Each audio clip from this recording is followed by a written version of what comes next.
Hi all, this is Ashish Kyal here. Welcome again to Elliott Wave News channel by Ashish Kyal Trading Gurukul, a learning series by wavestrategy.com. And we are going to discuss about why I think Nifty is at crucial juncture.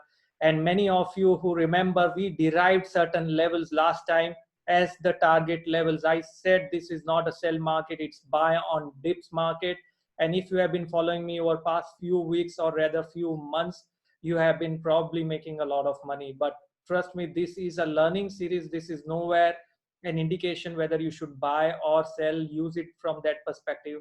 For any recommendation, you can get access to our daily research report, equity, momentum, and other research from the website wavestrategy.com. So it is today we are going to talk about the overall view of Nifty, but take it from learning perspective only. We will talk about the overall neo wave structure and the pattern that we are looking at the market. But it has been a fabulous week or weeks, I would say. Nifty obliged by moving from the lower levels again from around 9,800, 9,900 towards the level of around 10,500, 550 on the upside. That was a classic move. And we talked about that we did a polling last time, and if you remember the polling that we did last time, that clearly showcased we were expecting Nifty to be 60% on the positive side and 40% negative, and my take was that I'm expecting it to be all in on the upside, and that worked out pretty well. Nifty did move by nearly around 500 points, and it was a fabulous move. Post touching that 10,550 levels, we saw a dip on the downside, some consolidation. I think we are starting some distribution. What I mean by distribution, the overall trend still remains buy on dips, but the best of the trend that we might have witnessed might be behind us. Very interestingly, I would like to point out one aspect: the earlier rise that Nifty saw from 9,000 levels towards the high of around 10,100 levels was led by large cap. You will not believe, when I was trading that entire up move in that 1,000 points of move, I did not make that much on the stocks, which I made from the lows of 9,900 or levels till 10,400, 500 levels. Now that shows some very interesting aspect, right? The momentum was there on the large cap side during that earlier first leg, and now the momentum shifted from large cap to mid cap and small cap. Now these kind of things happen only in two scenarios. Firstly, if we are probably starting a very strong momentum on the upside in the form of third wave, the participation comes from the broader market. The next is, if we want to suck in all the retail participants, this is the best way to do it. So this kind of moves which happens in mid cap and the small cap space during the final few days of the up move will suck in maximum participants who have missed the entire trend from 9,000 levels on the upside. So that is the problem with the move from the in the current context I am talking about. I am not saying this move is going to turn on the downside. You will start shorting because I said time to be cautious. Don't do that. I'm not saying it's time to be shorting. I'm saying it's time to be cautious. When I say cautious, which means if you would have been leveraging a lot of, say, 10 positions, now it's time you leverage only 3 or 4 positions. So that is very important. I'm expecting like a distribution might kick in.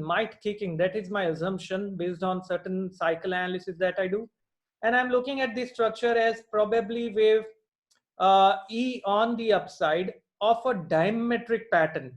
If you remember, anyone remembers last webinar, I said that if we cross a certain level, this neutral triangle pattern will convert into a diametric. Anyone remembers that level that we discussed last time?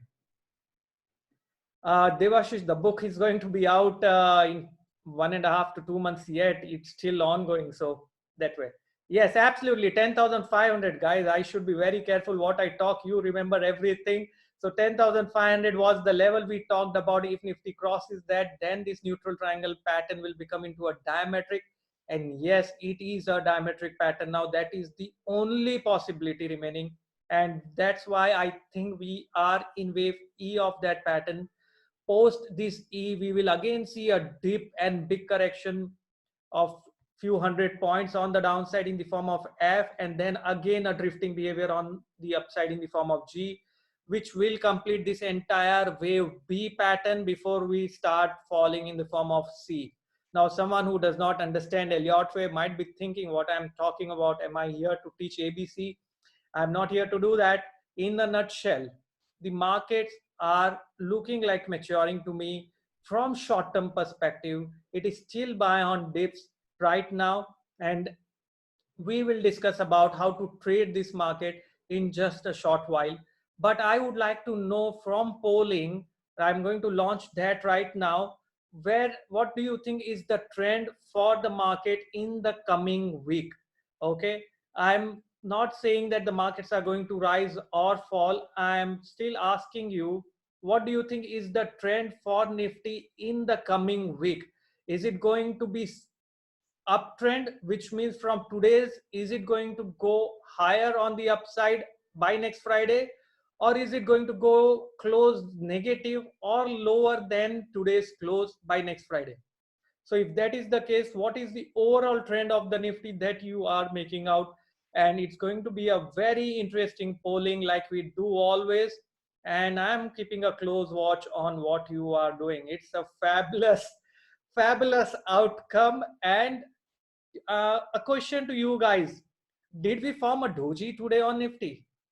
I'm not sure, but the results that I am getting is a classic doji. Again, we still have a few who are yet to vote, uh, and I'm going to save this screen also so that I can post it on my Twitter handle at the rate Kyalashish. I'm going to be doing that. I'll post it on my Telegram, AK Trading Gurukul, in case you are not sure where to find this. So we have 20 more votes that people can do. If you have not voted, I've launched the poll. If you can do, please vote. It's very important for us to understand. And this is something very different than I actually was anticipating. This is very different outcome. Where do you think, what was your expectation? Tell me, what was your expectation should be in this context of the market? Where do you think people might be thinking about sentiments? What do you think will be the sentiments overall? The expectation for me was more bullish than bearish, but we have more bearish poll outcome than the bullish outcome. Now that is very interesting. I'm ending the poll right now, and this is something very interesting. We have 48% for the up move and 52% for the down move. I would call it like a doji. So that's like a classic doji that we have seen on Nifty. But for the first time in past 1 month or more, for the first time I am seeing more bearish percentage than the bullish percentage. Now that is very interesting, but still it's like a doji. And if you have been following the COVID cases, and that results into market movement, answer me one simple question: the highest number of COVID in India was yesterday. Are you agreeing with me or not? It crossed 17,000 per day. Do you agree with me, guys? Let's make it interactive. This is not something that I am going to only talk about. I want an interactive session. Yes. So highest close, we were expecting the highest number of cases is 17,000 in past 1 day. And look at Nifty, it has continued to rise today as well. So overall, do you think logically, do you think that the increase in number of COVID cases is reason for markets to go up or go down? In fact, if you do a correlation of past 2 months and check, trust me, the correlation will be more than 0.9, which means 90% positive correlation between COVID cases. And I am talking about what's happening with Nifty. Globally, if you are referring to COVID cases, as Ravi has pointed out, has touched 1 CR. Now that's something huge. But look at the global markets. Look at the global markets. The correlation after is actually highly positive correlation between the COVID cases, between the events, between the disasters, between India-China standoff, all of those things and those aspects. And if you remember last Wednesday, there was a India-China standoff news Nifty crashed on the downside, went sideways, and continued to rise, which means that market will do what it has to do. It does not care about what you think about it. That's a very brilliant interpretation, I would say. In fact, I will not be surprised if the COVID goes out and the market starts falling, because who knows how it functions. It is not functioning as per what everyone expects. It does not function based on the news. It does not function based on the events. It does what it wants to do independently. And you will not believe, I was listening to some well-renowned technical analyst 2 days back, Larry Williams. I'm not sure if you have heard his name. He has 60 years of experience, and he said exactly the same thing. Because in fact, he even took a step forward and said that GDP to the markets have absolutely no correlation. That, and it was a staggering chart that he showed for past 100 years on Dow Jones. GDP to the markets of Dow Jones has absolutely, or S&P 500 has absolutely no correlation. Now that is a very, very interesting thing. Now that is something which is based on certain factual statistics. It's not based on the assumptions. That is what you have to do. You need to understand why the markets are doing what it is doing, based on the patterns, based on Elliott wave, based on time cycles, and not based on any other aspect. Okay, before we move on further about markets and where it's going to be, I'm just launching one more poll. Are you an option trader? Because if you would have been an option trader over past 2 months on the trending side, on the long side, you would have made a killing in this market. But if you are an option writer, then you would have probably lost a fortune, because option writer normally prefers writing call options, not put options, and the negative sentiments will drive you towards that. Negative sentiments and news will drive you to write more of call options every time it goes up. Did it happen with any one of you? I'm sure out of so many participants, there will be people who might have experienced this happening, where because of the events you thought of writing call options more and more, and it just went on going from 9,000, 9,500, 10,000, crossing 10,500, and then staying around that zone. So that is the problem. If you're looking at the news and the events, you probably are not going to make money in this market, that is for sure. Okay, that's very, very important. You need to follow charts and get the levels which you think are appropriate, then you write the option. That's always very important. Okay, uh, let's move on further, and let me share across the charts. Before we move on, you can follow me on Telegram, AK Trading Gurukul. You will be able to follow me there. You can follow me on Twitter, and there will be a lot of things I keep discussing on the Twitter. You can check there. And the YouTube channel, you go and like that, click the bell button down and subscribe to the YouTube channel. You will get alerts for various webinars and press releases that we keep doing. The mentorship batch started last Saturday, and it was fabulous. The way the entire participant receiving it is simply superb. We discussed about price action, we talked about markets, we discussed a lot of things. Tomorrow is the next batch, and I'm sure many of you are here who is going to be with me tomorrow as well. So let me now move on further and share across my chart with you. Just give me a second. Okay, and are you able to see my screen?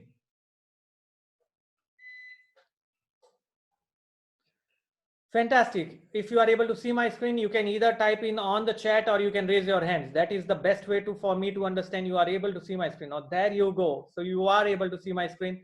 Fantastic. So let's just move forward, and we are going to discuss where is Nifty headed from here on. I am not going to give you the levels. I'm going to ask you to derive the levels for me. The first and the foremost thing that you are going to do, like every time else, is going to be okay, you are going to be looking at the channeling technique. So let me draw and annotate it over here right now. If you can see my screen, the first thing that you should be doing is you need to connect the lows together over here and check where is the support coming in. You connect the tops together and check where is the resistance coming in for the markets. Can you see that happening? Also remember, there is going to be a zone. It's not going to be a straight line. You see this chart here, it's not going to be a straight line, it's going to be a zone. Let me now connect a straight line and check how it's behaving. So if I take that line right now and draw it from the lows together and connect it here, this is the trend line I'm getting. I take a parallel to it. This is no different. We did last time the same exercise. We are doing it the same stuff again now. So this becomes the zone for me, which is acting as a resistance. Now the upper trend line, absolutely Harshad, Udit, bang on, Jitendra, Vishal, you are all bang on.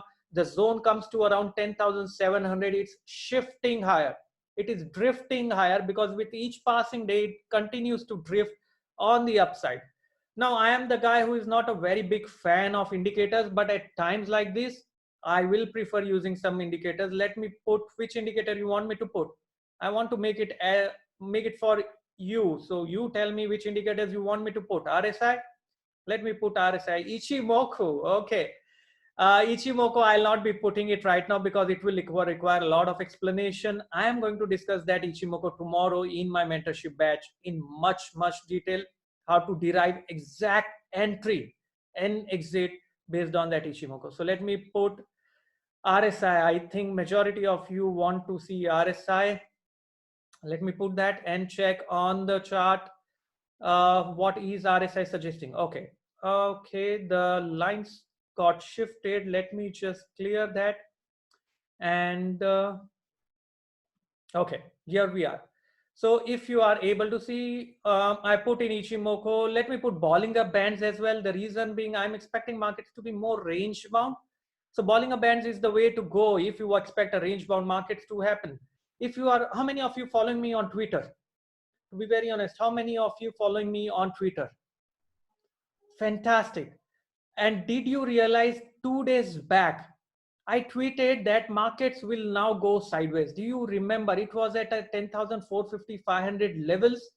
I mentioned very clearly on my Twitter handle, expect markets to go sideways now between the range of 10,200 odd levels, between that to 10,500, 450 to 500. Can you see that it's going exactly within that range?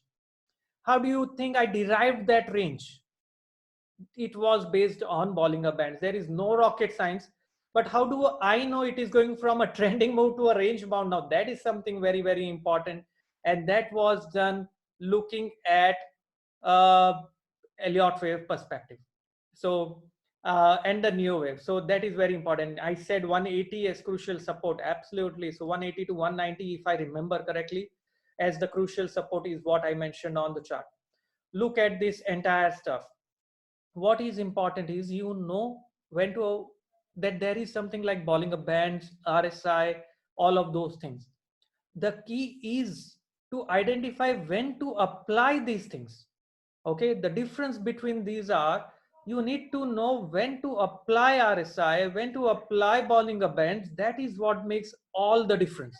Okay, you need to understand that very clearly. Now, if I'm looking at these Bollinger Bands, can you see the support taken? Let me zoom in the chart. Can you tell me the support taken by the prices? Don't you see it at the lower end of the Bollinger Band?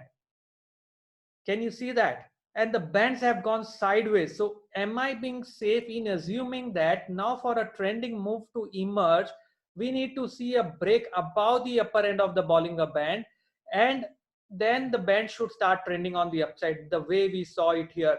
Look at this zone. We saw that happening over here. So let me just draw it again. We saw that happening, the break on the upside from here, and the trending move started. Then, and it was just going sideways here in this zone. Same thing happening. We went down, we're going up. Maybe we will go here, maybe we'll come down, we'll just go sideways. For a trending move, now I need to see a close below this level. Are you with me? So this level becomes important. For the upside trending move, this level becomes important. Are you with me? So this becomes the range of the market. Now you form a trading strategy for yourself in the next week based on this range that we are deriving. Does it make sense? Is it making sense what I'm talking right now? Okay. Now, if that is the case, okay, this is the range of the market. If that is the case, let me just save this chart for you Okay, just give me a second so that I'm going to share it across on the Twitter and the Telegram. So you can do that. And if you can look at this chart, let me just clear it off. I've saved it and I'll just clear all the drawings. If you look at this chart, tell me one thing. The buy and the trending move will be confirmed above which level did we derive right now? Above which level you think the buy and the trending move is confirmed? About 10,500 to 520 odd levels. That's the zone.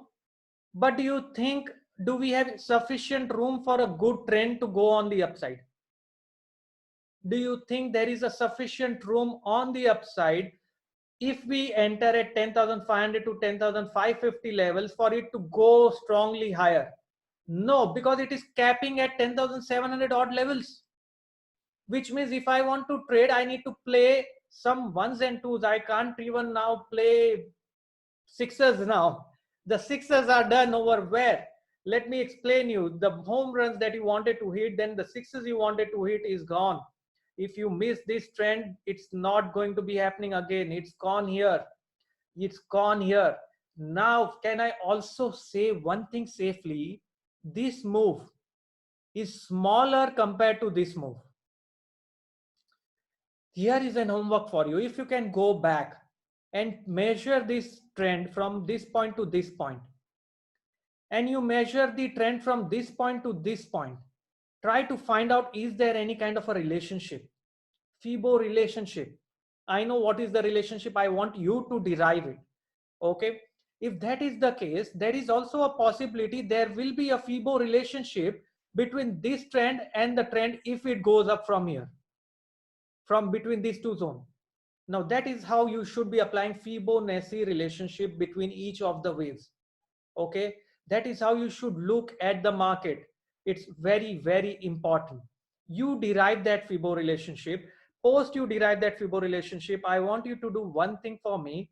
Go on Traders Forum. If you remember Traders Forum on my website wavestrategy.com, go on that Traders Forum and post your findings there. I will be commenting whether I think it is right or wrong, whether that's a probability, right? I am learning like you are, and the markets will teach me whether we are right or wrong, or teach us whether we are right or wrong. But that's the probability. I will say what I am seeing on the chart.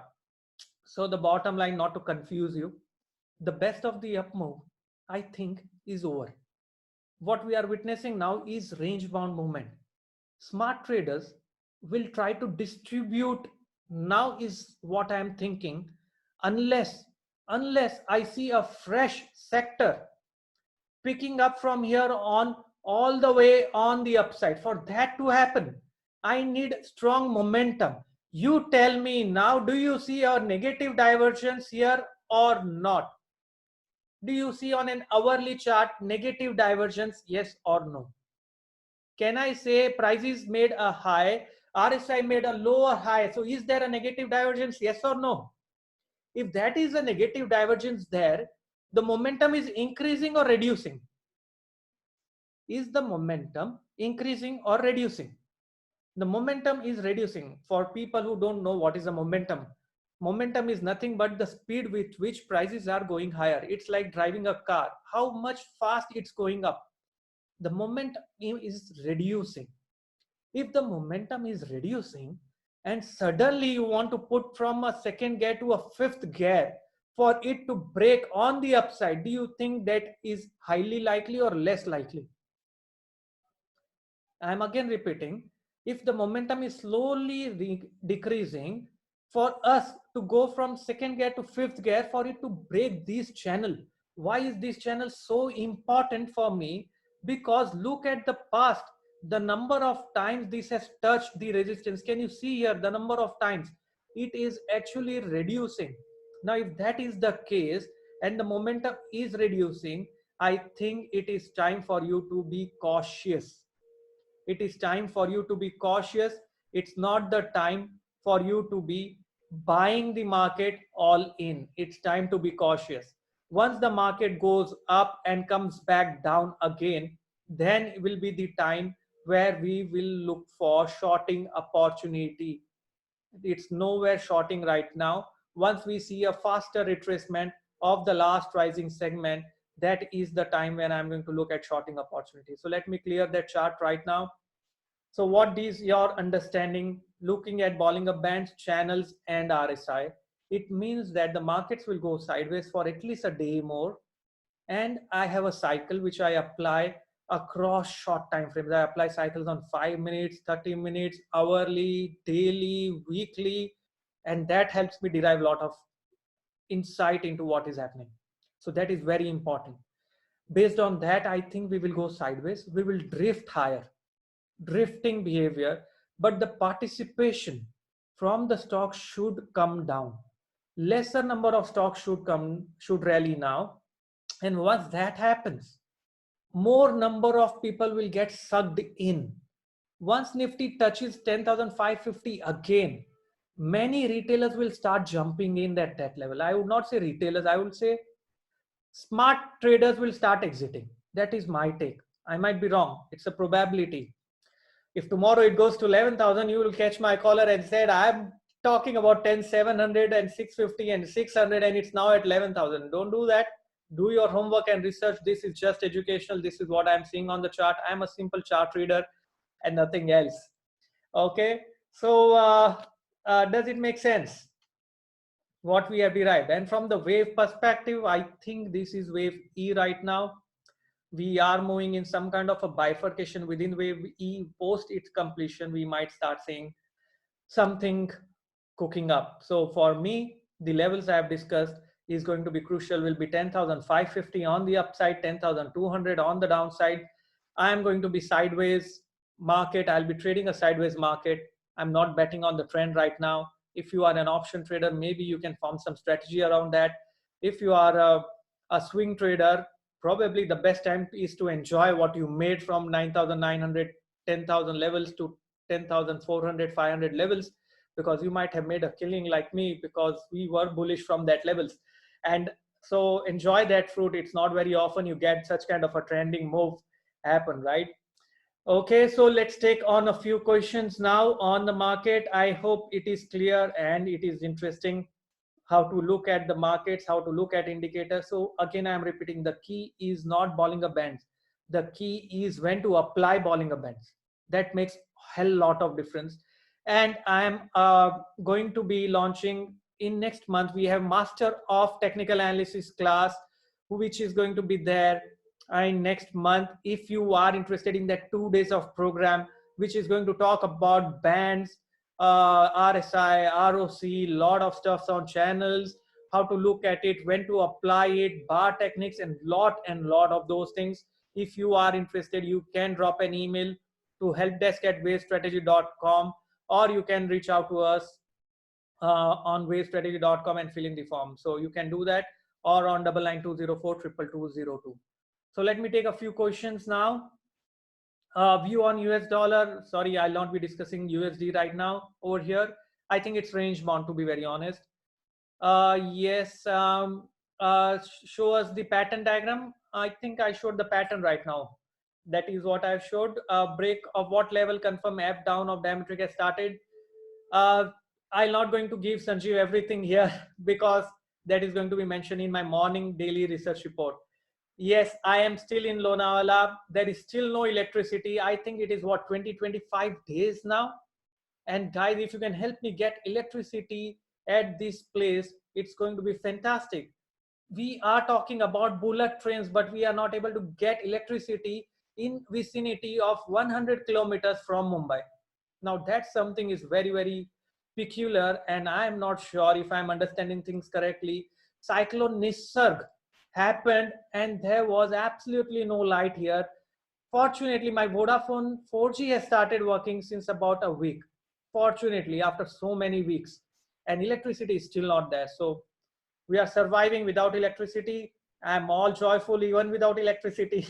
So you can see me, and it's a challenging time. I mean, I'm not sure where we are headed if we cannot supply electricity to a place like this in so close vicinity to a metro. I'm not sure about interiors. Why is market still going up despite of divergence on Nifty, Chaitanya? The markets are going up because prices haven't confirmed.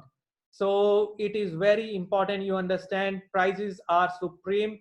You can drive your car at 60 kilometers per hour. You slow down to 40 kilometers per hour. That does not mean you are not moving forward. If you understand the analogy, you will understand why the markets are going up. Why hourly trend? Okay. What is the reason? Huge difference between Nifty spot and futures, because people might be distributing. That is the difference. That's why futures are at discount. It's not a very healthy sign, but we will see. I'm not talking stock specific, so I'm not going to give you on stock specific. What is the length of A according to you? Sumit Agrawal, if that is the case, please go and measure it yourself on the chart, investing.com. I'm not going to say what is the strength of Nifty. Length of Nifty, you can do it yourself and post it with me. What is the huge difference spot futures? I've told you that there is more shorting than the upside. That's why there has been spot futures on the discount. But you remember we discussed about the discounting when the trend was starting at 9,000 level. At that time, the discounting was because there was short, and then the short covering started, which resulted into a huge up move. You remember my webinar a month before, I said at 9,000 exactly that this discount is probably a bullish sign. Anyone remembers that? Anyone remembers that? Yes, Vikram Rees, I can see you remember it.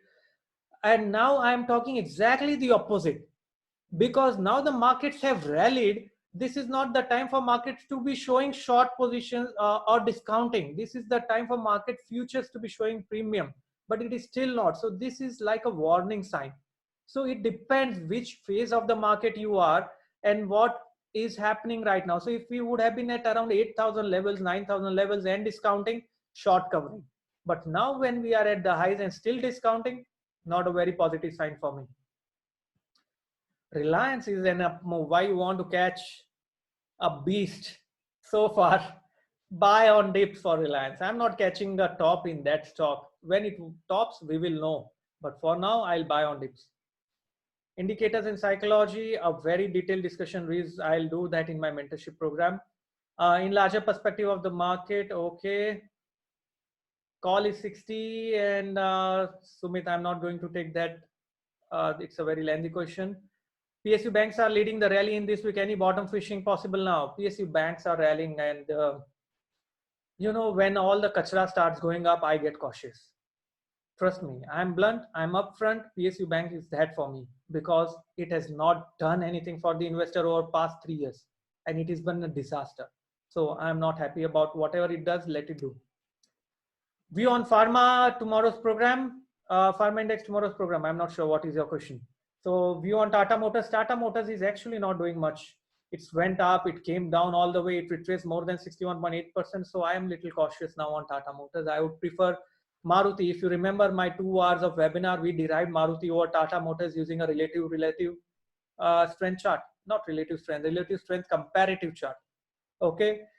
Fantastic, guys. I'll not be able to take more questions, and we had a very fabulous months, weeks. And if you want to get access to any of the research that I've been talking about and publishing, you can probably visit the website wavesstrategy.com. Over there, you will just get a lot of research that and get access to that. So you can go here, go to the pricing plans, and you will see all the research. So the best will be you can just go through it, what fits you. Post your charts on the traders forum. There will be a lot of charts which have been discussed here, so go do that. If you are interested in Master of Technical Analysis program, MOTA, the best way to contact is go to contact us, fill in the form here and mention MOTA. So we will send across the details of that program. We have not even launched it as of now, and we will send across those details with you of how to go about it. Your call on CNBC was Heritage Food, but now low volume. Does it watch such low volume call? It does not matter. I don't pay too much attention to volumes, to be very honest.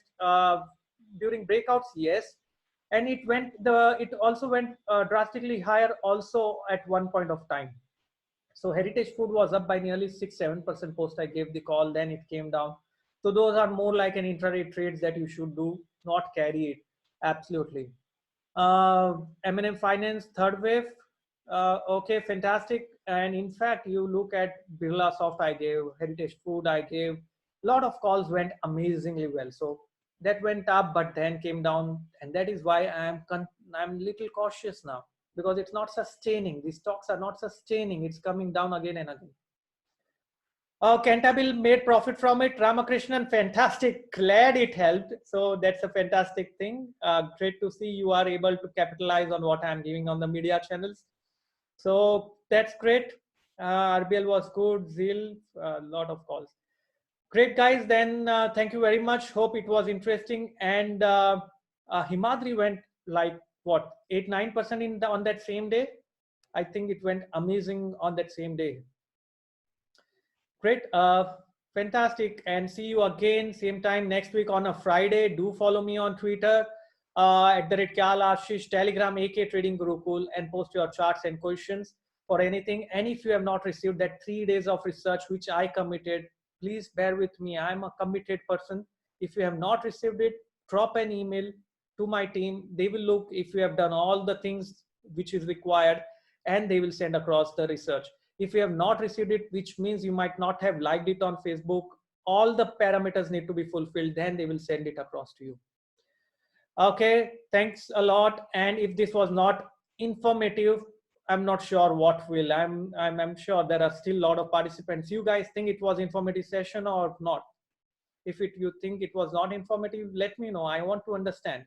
Do you think we derived the levels? Do you think we looked at sideways trend? Do you think we looked at Bollinger Bands, RSI, channel resistance, overall trend, what is going to happen? And if you still think it is not informative, I think you require is just a pure tip, what to buy, when to buy, and exit and make money. That's not going to happen on my channel. I want to empower people, not make them dependent on me. So that's my motto and vision, and hope that helps you all. Thank you very much.